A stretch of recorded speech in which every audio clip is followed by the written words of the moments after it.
Hello student, welcome to my channel. আমরা জানি ভারতের রাষ্ট্রপতি অসীম ক্ষমতার অধিকারী। তো তিনি বিভিন্ন ক্ষেত্রে বিভিন্ন ডিসিশন নিয়ে থাকেন। ভারতবর্ষের রাষ্ট্রপতিকে আমরা নামমাত্র শাসক প্রধান বলে থাকি। প্রকৃত শাসক প্রধানমন্ত্রী হলেও ভারতের রাষ্ট্রপতি কিন্তু অসীম ক্ষমতার অধিকারী। তো সেই দিক থেকে ভারতবর্ষের রাষ্ট্রপতির এই ভারতবর্ষকে বিভিন্ন পরিস্থিতিতে বা বিভিন্ন বিপজ্জনক পরিস্থিতিতে রক্ষা করার জন্য তার হাতে বেশ কিছু ক্ষমতা দেওয়া হয়েছে। সেই ক্ষমতাগুলোকে আমরা বলে থাকি জরুরি অবস্থা সংক্রান্ত ক্ষমতা। তো আজকের আমার আলোচনার বিষয় হলো ভারতবর্ষের রাষ্ট্রপতির জরুরি অবস্থা সংক্রান্ত ক্ষমতা। এখানে বলছে জরুরি অবস্থা বলতে বিপজ্জনক পরিস্থিতিকেই বোঝায়। অর্থাৎ জরুরি অবস্থা, সাধারণভাবে জরুরি অবস্থা হলো বিপজ্জনক পরিস্থিতি, মানে কোনো সমস্যামূলক পরিস্থিতি। এই পরিস্থিতিতে যে ব্যবস্থা নেওয়া হয় তার নাম জরুরি অবস্থার ঘোষণা। অর্থাৎ এই যে বিপজ্জনক পরিস্থিতি, এই পরিস্থিতিতে যখন কোনো ব্যবস্থা নেওয়া হয় বা রাষ্ট্রপতি যে আদেশ জারি করেন, সেই আদেশকে বলা হয় জরুরি অবস্থার ঘোষণা। ভারতের রাষ্ট্রপতি এই জরুরি অবস্থার ঘোষণা করতে পারেন। অর্থাৎ ভারতের রাষ্ট্রপতি এই জরুরি অবস্থার ঘোষণা তিনি করতে পারেন। রাষ্ট্রকে অশুভ শক্তির হাত থেকে রক্ষা করতে সংবিধান রচয়িতারা এই ব্যবস্থা করে গেছেন। অর্থাৎ রাষ্ট্রকে, অর্থাৎ ভারতবর্ষকে অশুভ শক্তির হাত থেকে রক্ষা করতে মানে বিভিন্ন বিপজ্জনক পরিস্থিতিতে বা যে কোনো সমস্যার হাত থেকে রক্ষা করার জন্য ভারতবর্ষকে বা ভারতবর্ষের কোনো অংশকে রক্ষা করার জন্য সংবিধান রচয়িতারা এই ব্যবস্থা করে গেছেন। সংবিধানে 3 ধরনের জরুরি অবস্থার কথা বলা হয়েছে। তো এই যে জরুরি অবস্থার ঘোষণা বা কত ধরনের জরুরি অবস্থা হতে পারে সেই সম্পর্কে সংবিধানে 3 ধরনের জরুরি অবস্থার কথা বলা হয়েছে। এই 3 ধরনের জরুরি অবস্থার ক্ষেত্রে রাষ্ট্রপতি তার আদেশ তিনি জারি করতে পারেন। এইবারে এই জরুরি অবস্থা, এই 3 ধরনের জরুরি অবস্থা কী কী সেগুলো সম্পর্কে জানব। তো এখানে বলছে জাতীয় জরুরি অবস্থা ঘোষণা। সংবিধানের 352 নম্বর ধারায় বলা হয়েছে, রাষ্ট্রপতি যদি মনে করেন যুদ্ধ, আক্রমণ বা বিদ্রোহের ফলে বা তার সম্ভাবনায় ভারতের বা তার কোনো অংশের নিরাপত্তা বিঘ্নিত হচ্ছে বা হয়েছে বা হতে পারে বলে মনে করেন, তাহলে তিনি সারা দেশে বা ওই অংশে জাতীয় জরুরি অবস্থা ঘোষণা করতে পারেন। তাহলে জাতীয় জরুরি অবস্থা কি বলা হয়েছে যে সংবিধানের 352 নম্বর ধারায় এই জাতীয় জরুরি অবস্থা সম্পর্কে আলোচনা করা হয়েছে। তো এখানে বলা হয়েছে যে রাষ্ট্রপতি যদি মনে করেন যে ভারতবর্ষে কোনো যুদ্ধ বা কোনো আক্রমণ বা বিদ্রোহের কারণে ভারতবর্ষের কোনো হানি হতে পারে বা ভারতবর্ষের কোনো সমস্যা হতে পারে, বা পুরো ভারতবর্ষের হয়তো নয়, ভারতবর্ষের কোনো অংশের, সেটা কোনো রাজ্যের হতে পারে বা কোনো নির্দিষ্ট এরিয়ার, যদি তিনি মনে করেন যে নিরাপত্তা বিঘ্নিত হচ্ছে বা সেই জায়গায় সমস্যা হয়েছে, তখন কিন্তু তিনি এই জাতীয় জরুরি অবস্থা সারা দেশে বা ওই অংশে জাতীয় জরুরি অবস্থা ঘোষণা করতে পারেন। এবারে এই ঘোষণা করতে গেলে অনুমোদনের ব্যাপারে তাকে কি করতে হবে? আমরা একটু আগে বলেছি যে রাষ্ট্রপতি অসীম ক্ষমতার অধিকারী, অর্থাৎ রাষ্ট্রপতি নিজে চাইলে এই ঘোষণা তিনি করতে পারেন, তবে মন্ত্রিসভার অনুমোদন কিন্তু তাকে নিতে হয়। অর্থাৎ হয়তো তিনি ঘোষণা করলেন কিন্তু তারপরেও মন্ত্রিসভার অনুমতি নিতে হবে, এটাই হচ্ছে বলা হয়েছে। তো এখানে বলা হয়েছে বর্তমানে মন্ত্রিসভার অনুমতি নিয়ে রাষ্ট্রপতি এই ঘোষণা করেন। তো বর্তমানে কী হয়েছে না, মন্ত্রিসভার অনুমতি নিয়ে রাষ্ট্রপতি এই ঘোষণা করেন। অবশ্য ঘোষণা জারি হলে 1 মাসের মধ্যে পার্লামেন্টের উভয় কক্ষের 2/3 সদস্যের অনুমতি নিতে হয়। অর্থাৎ রাষ্ট্রপতি নিজে যদি চান তিনি ঘোষণা করে দিতে পারেন, তবে তিনি ঘোষণা করার 1 মাসের মধ্যে তাকে পার্লামেন্টের উভয় কক্ষের 2/3 সদস্যের, মানে 2/3 সদস্যের অনুমতি তাকে নিতে হবে। এই ঘোষণা প্রতি 6 মাস করে বলবৎ থাকবে। এখানে বলবৎ স্পেলিংটা ভুল আছে, ব খণ্ডের হবে, বলবৎ থাকবে। তাহলে কি না, এই ঘোষণা প্রতি 6 মাস করে, অর্থাৎ রাষ্ট্রপতি যদি একবার জাতীয় জরুরি অবস্থা ঘোষণা করে তাহলে তিনি 6 মাসের জন্য ওই জাতীয় জরুরি অবস্থা ঘোষণা করতে পারবেন। তবে সর্বাধিক এর কোনো সময়কাল নির্দিষ্ট করা নেই। মানে একবার 6 মাস, তারপরে যদি আবার মনে হয় পরে আবার 6 মাস, এরকম করে 6 মাস করে তিনি বাড়াতে পারেন। তো তারপরে কি বলছে, এই ঘোষণা জারি হলে কেন্দ্র সরকার রাজ্য সরকারের শাসনের ব্যাপারে নির্দেশ দিতে পারেন। অর্থাৎ যখন বা যদি এই ঘোষণা জারি হয়, তাহলে কেন্দ্র সরকার রাজ্য সরকারকে তার শাসনের ব্যাপারে নির্দেশ দিতে পারে।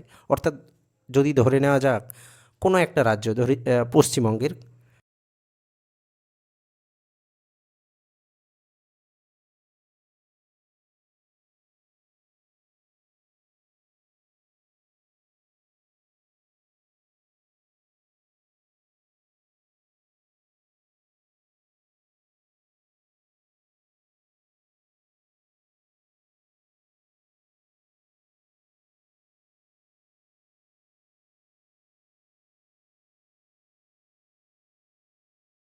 যদি কোনো সমস্যা তৈরি হয়েছে, তো এখানে রাষ্ট্রপতি তার নিজের শাসন জারি করেছে বা রাষ্ট্রপতি জাতীয় জরুরি অবস্থা ঘোষণা করেছে, তখন কিন্তু পশ্চিমবঙ্গ কেন্দ্র সরকারের শাসনের ব্যাপারে কিন্তু কেন্দ্র সরকার নির্দেশ দিতে পারে। তারপর বলছে পার্লামেন্টে রাজ্য তালিকাভুক্ত বিষয়ে আইন তৈরি করতে পারে। আমরা জানি যে সংবিধানের 3টি তালিকা আছে, কেন্দ্রীয় তালিকা, রাজ্য তালিকা এবং যুগ্ম তালিকা। তো এখানে বলছে রাজ্যের তালিকায় যে সমস্ত বিষয়গুলো আছে সেই বিষয়ে সেই সময় কিন্তু কেন্দ্র বা পার্লামেন্ট কী করতে পারে না, রাজ্য তালিকাভুক্ত বিষয়ে বিভিন্ন আইন তৈরি করতে পারে। 19 নম্বর ধারায় উল্লিখিত স্বাধীনতার অধিকার স্থগিত রাখতে পারে। 19 নম্বর ধারায় কী উল্লেখ করা হয়েছে, স্বাধীনতার অধিকার, জাতীয় জরুরি অবস্থা ঘোষণা হলে স্বাধীনতার অধিকার কিন্তু স্থগিত রাখতে পারে। তবে আজ পর্যন্ত এই অবস্থা 3বার ঘোষণা করা হয়েছে। তাহলে আজ পর্যন্ত ভারতবর্ষে এই জাতীয় জরুরি অবস্থা 3বার ঘোষণা করা হয়েছে। সে 3বার কখন কখন, ভারত চীন যুদ্ধে, অর্থাৎ ভারত আর চীনের যখন যুদ্ধ হয়, ভারত পাকিস্তান যুদ্ধে, এবং 1975 সালে আভ্যন্তরীণ বিশৃঙ্খলার সময় এই জাতীয় জরুরি অবস্থা ঘোষণা করা হয়। তো এই হলো জাতীয় জরুরি অবস্থা। তারপরের দ্বিতীয় যে জরুরি অবস্থা সেটা হলো রাজ্যের শাসনতান্ত্রিক অচল অবস্থা ঘোষণা। সংবিধানের 365 নম্বর ধারায় বলা হয়েছে, রাষ্ট্রপতি যদি রাজ্যপালের কাছ থেকে বা অন্যভাবে জানতে পারেন যে তিনি সংবিধান অনুযায়ী রাজ্য চলছে না, তখন ওই রাজ্যে তিনি শাসনতান্ত্রিক অচল অবস্থা ঘোষণা করতে পারেন। অর্থাৎ 365 নম্বর ধারায় বলা হয়েছে কি, যে রাষ্ট্রপতি যদি জানতে পারে রাজ্যপালের কাছ থেকে যে কোনো রাজ্য, অর্থাৎ সেই রাজ্য কী হচ্ছে না, সংবিধান অনুযায়ী চলছে না, তখন তিনি ওই রাজ্যে শাসনতান্ত্রিক অচল অবস্থা ঘোষণা করতে পারেন। সংবিধান অনুযায়ী চলছে না মানেই শাসনতান্ত্রিক অচল অবস্থা, তো এই শাসনতান্ত্রিক অচল অবস্থা তিনি ঘোষণা করতে পারেন। এবারে অনুমোদন কিভাবে হবে, এই ঘোষণার পর রাষ্ট্রপতিকে 2 মাসের মধ্যে পার্লামেন্টের অনুমতি নিতে হয়। অর্থাৎ রাষ্ট্রপতি চাইলে রাজ্যপালের সঙ্গে পরামর্শ করে রাষ্ট্রপতির ইচ্ছা অনুযায়ী তিনি ঘোষণা করতে পারেন, তবে পার্লামেন্টে 2 মাসের মধ্যে রাষ্ট্রপতিকে পার্লামেন্টের অনুমতি নিতে হয়। অনুমোদন হলে ঘোষণা 6 মাস স্থায়ী হয়। অর্থাৎ একবার অনুমোদন হলে 6 মাস স্থায়ী হবে, আবার প্রতি 6 মাস করে এর সর্বাধিক মেয়াদ 1 বছর হয়ে থাকে। অর্থাৎ 6 মাস করে ম্যাক্সিমাম 2বার এই শাসনতান্ত্রিক অচল অবস্থা ঘোষণা করতে পারেন। তবে জাতীয় জরুরি অবস্থা বলবৎ থাকলে, ওই রাজ্যে নির্বাচনের পরিস্থিতি না থাকলে এই মেয়াদ 1 বছরের বেশি হতে পারে। অর্থাৎ যদি জাতীয় জরুরি অবস্থা ঘোষণা থাকে বা শাসনতান্ত্রিক বিভিন্ন শাসনতান্ত্রিক অচল অবস্থা বা মানে জরুরি রাজ্যের নির্বাচন পরিস্থিতি, অর্থাৎ যদি শাসনতান্ত্রিক অচল অবস্থা দেখা যায়, তখন কিন্তু নির্বাচন করার প্রয়োজন হয়ে পড়ে। যে মানে কোনো এক পক্ষ বা কোনো একটা পার্টি বা কোনো একটা দল বা রাজ্যে যারা শাসন করছে, যে দল বা যে শাসক দল শাসন করছে, তারা শাসন করতে পারছে না। ফলে কি হচ্ছে, আবার নির্বাচন ব্যবস্থা শুরু করতে হয় বা নির্বাচন আবার করতে হয়। তো সেই নির্বাচনের পরিস্থিতি যদি না থাকে, তাহলে কিন্তু এই যে 6 মাস করে মেয়াদ 1 বছর, সেই 1 বছরের মেয়াদ কিন্তু তখন বেশি হতে পারে, মানে 1 বছরের থেকে বেড়ে যেতে পারে। তবে কোনো অবস্থাতেই তা 3 বছরের বেশি হবে না। এটা শাসনতান্ত্রিক অচল অবস্থার ক্ষেত্রে এটা বলা হয়েছে। এইবার বলছে এই অবস্থা ঘোষিত হলে রাষ্ট্রপতি ওই রাজ্যের শাসনভার নিজের হাতে নিতে পারেন, আর পার্লামেন্টের হাতে ওই রাজ্যের আইন প্রণয়নের ক্ষমতা দিতে পারেন। অর্থাৎ যদি কোনো রাজ্যে শাসনতান্ত্রিক অচল অবস্থা ঘোষিত হয়, তাহলে রাষ্ট্রপতি নিজে শাসনের ভার নিতে পারেন এবং পার্লামেন্টের হাতেও ওই রাজ্যের আইন প্রণয়নের ক্ষমতা দিতে পারেন। রাজ্যের বিধানসভা ভেঙে দিতে বা স্থগিত রাখতে পারেন। অর্থাৎ রাষ্ট্রপতি তখন রাজ্যের যে বিধানসভা, সেই বিধানসভা ভেঙে দিতে বা স্থগিত রাখতে পারে, মানে তার কাজকর্মগুলোকে স্থগিত রাখতে পারে। তার কারণ হচ্ছে কি, ওই যে বিধানসভায় কারা আছে না, শাসকরা আছে, যারা ওই রাজ্যকে শাসন করছে। তো ওই রাজ্যের শাসন যেহেতু অচল অবস্থা, শাসনতান্ত্রিক অচল অবস্থা, তার মানে কি ওই বিধানসভায় যারা শাসন করছে তারা শাসন করতে পারছে না সঠিকভাবে। সেই জন্য রাষ্ট্রপতি কী করতে পারেন না, ওই বিধানসভা ভেঙে দিতে পারেন বা স্থগিত রাখতে পারেন। তারপর বলছে আজ পর্যন্ত ভারতবর্ষে বিভিন্ন রাজ্যে মোট ৭৫ বারের বেশি এই ঘোষণা জারি হয়েছে। তাহলে বিভিন্ন রাজ্যে ৭৫ বারের বেশি এই ঘোষণা জারি করা হয়েছে।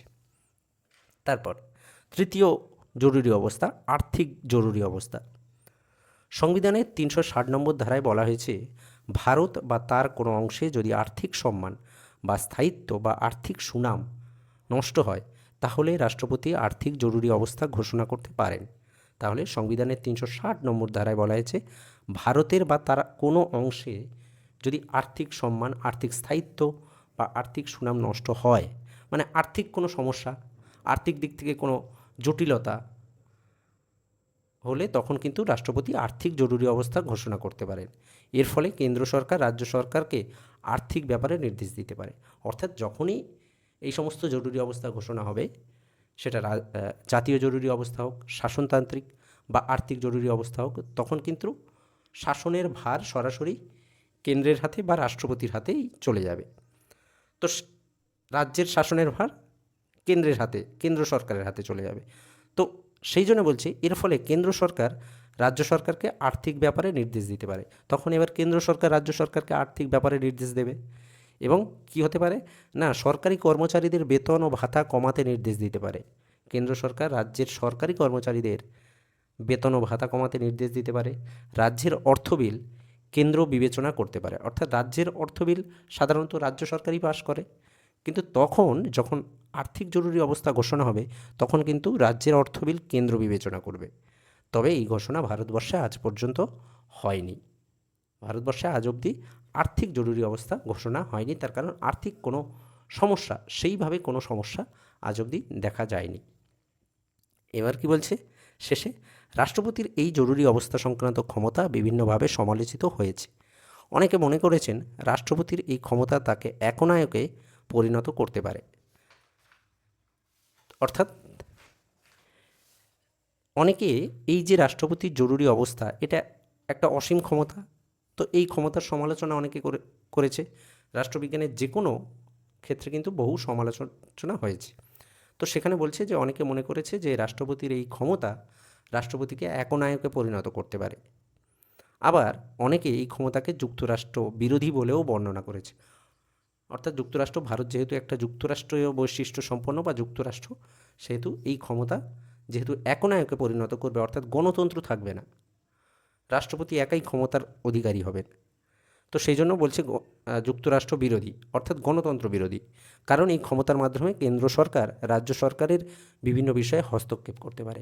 অর্থাৎ কেন্দ্র রাজ্য মিলে যে শাসন ব্যবস্থা পরিচালিত হয় ভারতবর্ষে, এই সমস্ত ক্ষমতার বলে কেন্দ্র সরকার নিজের হাতে সম্পূর্ণ শাসনভার যেহেতু নিয়ে নিতে পারে, সেহেতু রাজ্য সরকারের বিভিন্ন ক্ষেত্রে হস্তক্ষেপ করতে পারে এবং রাজ্য সরকারের স্বাধীনতায় আঘাত হানতে পারে।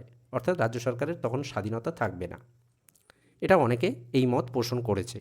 তবে সমালোচিত হলেও একথা সত্য, ভারতের নিরাপত্তা ও অখণ্ডতা রক্ষার জন্য কেন্দ্রের হাতে ক্ষমতা থাকা দরকার। আমরা জানি যে বিভিন্ন ক্ষেত্রে বা বিভিন্ন, এই যেমন হচ্ছে ভোটের সময় কি হয় না, প্রচুর পরিমাণে